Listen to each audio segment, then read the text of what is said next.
بسم اللہ الرحمن الرحیم۔ محترم دوستو، ہمارے یہ عزیز دوست یہ ابھی ایک مال سے اپنی فیملی کے لیے امول کا چاکلیٹ لے کر آئے تھے، تو ان کے بڑے بھائی صاحب نے ان سے کہا کہ امول کا چاکلیٹ، امول کا آئس کریم، امول کے ادر پروڈکٹس جو ہے اس میں پورک کا کنٹینٹ ہوتا ہے، اس لیے ایک مسلمان کے لیے وہ حلال نہیں ہے۔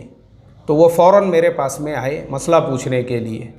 تو پھر میں نے کیا کیا، ڈائریکٹ امول کی جو آفیشیل ویب سائٹ ہے اس کے اوپر میں نے وزٹ کیا، اور وہاں پر وزٹ کرنے کے بعد مجھے یہ پتہ چلا کہ امول کمپنی کو آلریڈی جمعیت علماء حلال فاؤنڈیشن کی طرف سے ایک سرٹیفکیٹ ملا ہوا ہے کہ امول کے سارے پروڈکٹس جو ہے وہ حلال ہے۔ اسی طریقے سے گورنمنٹ آف انڈیا نے امول کو 100% ویجیٹیرین پروڈکٹس کا ایک سرٹیفکیٹ دیا ہوا ہے۔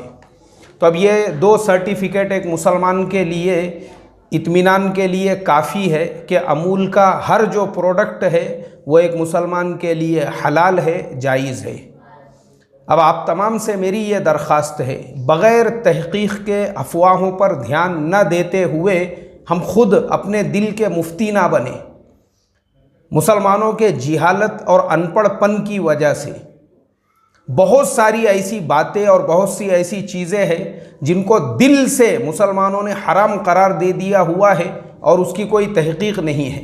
اور قرآن میں اللہ فرماتے ہیں، یا ایھا الذین آمنوا لا تحرموا طیبات ما احل اللہ لکم، جن چیزوں کو اللہ نے تمہارے لیے حلال قرار دے دیا تھا زبردستی اپنے لیے اس کو حرام مت کرو۔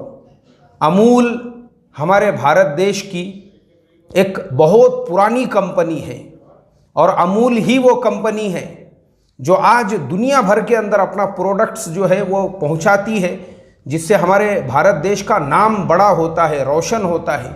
یہ ہمارے لیے ایک فخر کی بات ہونا چاہیے کہ ہمارے دیش کی ایک کمپنی آج پوری دنیا اس کو جانتی ہے، اور ہم دیش واسی ہی اگر اس طریقے سے اس میں عیب اور نقص نکالیں گے، وہ بھی بغیر تحقیق کے، غلط بات ہے میرے اعتبار سے۔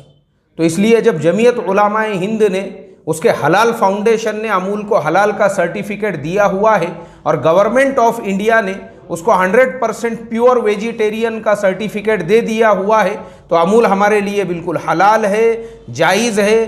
بنداس ہو کر ہم نے امول کا آئس کریم، امول کا دودھ، امول کا پنیر، امول کا مسکا، امول کا بٹر اور امول کا چاکلیٹ جو ہے وہ استعمال کرنا چاہیے۔ اللہ ہم تمام کو سمجھ عطا فرمائیں، اور اللہ ہم تمام کے اندر حلال اور حرام کی تحقیق کا جذبہ بھی پیدا فرمائیں۔